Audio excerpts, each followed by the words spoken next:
अस्सलाम वालेकुम।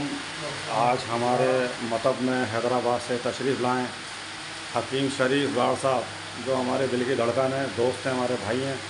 और इस्लामाबाद से तशरीफ़ लाए हुए हैं डॉक्टर हकीम फ़राज जताला साहब। तो हकीम शरीफ गाड़ जी के कमर में पेन है, तकलीफ़ है उनके मोहरों में, और इनकी जो है वो एक्सरे अल्ट्रासाउंड भी हुआ है। तो हकीम फ़राज जताला साहब इनका मुआयना कर रहे हैं और इंशाअल्लाह ताला इनका अभी हजामा फुसत जो ये बेहतर समझेंगे वो इसको करेंगे। तो यूनिफिकेशन तिब्बी फाउंडेशन का जो मकसद है इल्म का फ़रोग़, इल्म तिब के ऊपर बात करना, अवेयरनेस देना।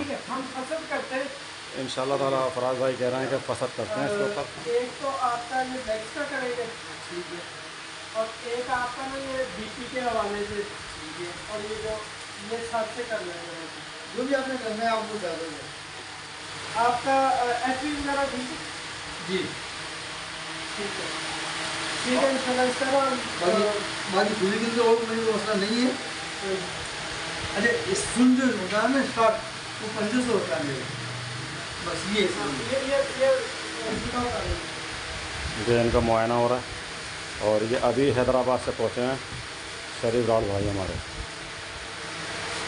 बहुत अच्छे दोस्त हैं। ये हकीम फ़राज जताला साहब इनका मुआयना कर रहे हैं।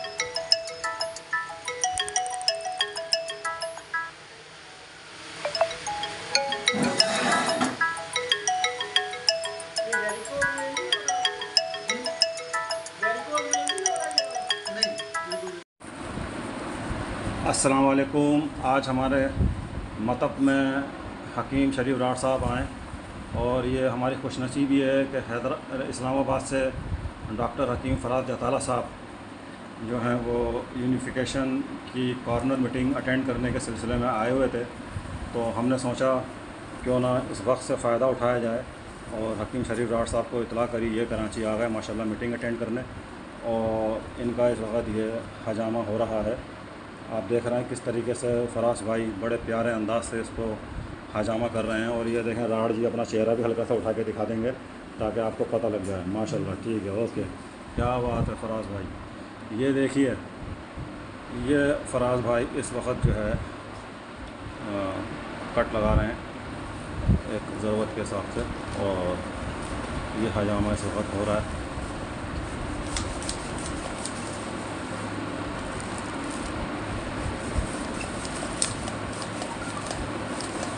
ये देखें, मैं आपको करीब से भी दिखा रहा हूँ कि ब्लड जो है वो गंदा खून वो आना शुरू हो गया है। इनको शिकायत थी कि ये उम्रे पे गए थे और उम्रे पे जाने के बाद जो है इनके पाँव की जो उंगलियां हैं वो सुन्न होना शुरू हो गई थी। तो इन्होंने उसका अल्ट्रासाउंड भी कराया, एक्सरे भी कराया। तो डॉक्टर्स ने उनको ये सजेस्ट किया कि जी ये जो है ऑपरेट होगा, तो उसको इनको रोका गया है। और इंशाअल्लाह ताला अल्लाह पाक नबी पाक सल्लल्लाहु अलैहि वसल्लम के सदक़े शिफ़ा अता करने वाले हैं और बिल्कुल शिफ़ा अता फरमाएंगे जब इतनी मोहब्बत से काम होगा।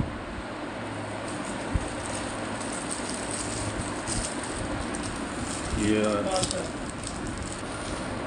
अच्छा, हम गवर्नमेंट ऑफ पाकिस्तान और हेल्थ केयर के जो रूल्स हैं उनको भी फॉलो कर रहे हैं और हाइजीन के असूलों के ऊपर भी अमल कर रहे हैं, क्योंकि ये एक एमरजेंसी ट्रीटमेंट हो रहा है। तो इसकी वजह से जो है थोड़ा सा एहतियात भी कर रहे हैं हम लोग। काउच का इस्तेमाल, काउच जो है वो क्योंकि इस वक्त ये मजबूरी के तहत हो रहा है तो वो इस वक्त अवेलेबल नहीं है, लेकिन ये कि जी ज़मीन पर लिटा के उसको हम कर रहे हैं। और बाकी अल्हम्दुलिल्लाह आप जैसे देख रहे होंगे कि ये तमाम हिफाजती इक़दाम जो हैं उसको बुरुकार लाया जा रहा है।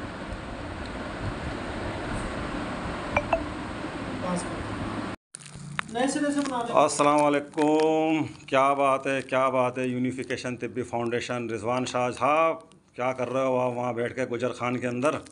ये देखो आपका राइट हैंड, आपका बाजू हकीम फ़राज जताला, ये आपके यूनिफिकेशन को चमकाने के लिए ये कराची पहुँच गए। और आप वहाँ पर गोले गंडे खा रहे हो बैठे हुए। ये जनाब ये माशाल्लाह से जो है ये राड जी का, हकीम शरीफ राड साहब का जो है हिजामा चल रहा है माशाल्लाह। और अब ये रीढ़ की हड्डी के ऊपर आ गए हैं। और अभी जो इनके पिछले हजामा जो हमने देखा है उसके अंदर से ब्लड के जो कलोट निकले हैं वो ब्लैक खून और बड़ा कलोट जमे हुए थे उसके अंदर। तो ये माशाल्लाह मेहनत कर रहे हैं काफ़ी हमारे फराज भाई, डॉक्टर फराज साहब।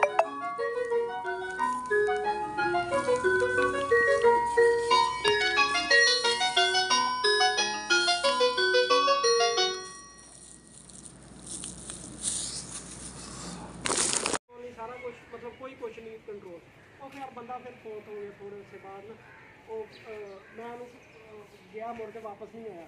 मैं ਉਹਦਾ ਨਾ ਬਾਅਦ ਚ ਪਤਾ ਲੱਗਾ ਕਿ ਬੰਦਾ ਫੋਤ ਹੋ ਗਿਆ ਤੇ ਉਹ ਜਿਸ ਬੰਦੇ ਦੇ ਥਰੂ ਉਹ ਆਇਆ ਸੀ ਅਲਹਮਦੁਲਿਲਾ ਉਹਦੇ ਡਾਇਲਿਸਿਸ ਹੁੰਦੇ ਸੀ ਅਲਹਮਦੁਲਿਲਾ ਹਜੇ ਵੀ ਹੈਗੇ।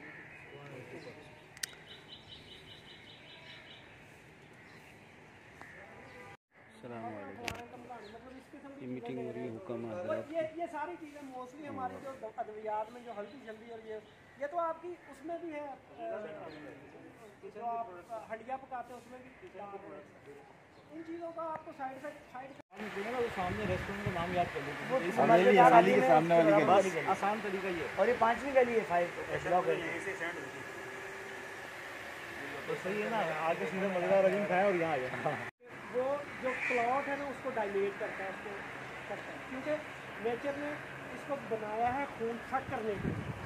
पीछे लगती ये है उसके ऊपर गंदे खून के ऊपर और जब ये अपना केमिकल फेंकती है उधर जितना भी गंदा खून होगा ना उसको शुद्धे बने होंगे उसको डायलेट कर देंगे और उसको ये सट करने शुरू कर देंगे। अच्छा अब ये होता है कि जब लीच उतर भी गई है ना तो 8 घंटे तक उसका खून बैठा है। ये देख लें तमाम अहबाब, इतनी हल्की आंच पे रखना है, इससे ज़्यादा आग नहीं रखनी है आपने, ठीक है ना। ये है अब ये तैयार है, इतनी बस हलचल होती रही है, तैयार हो जाएगा इंशाल्लाह। इसको 4 से 5 घंटे लगेंगे।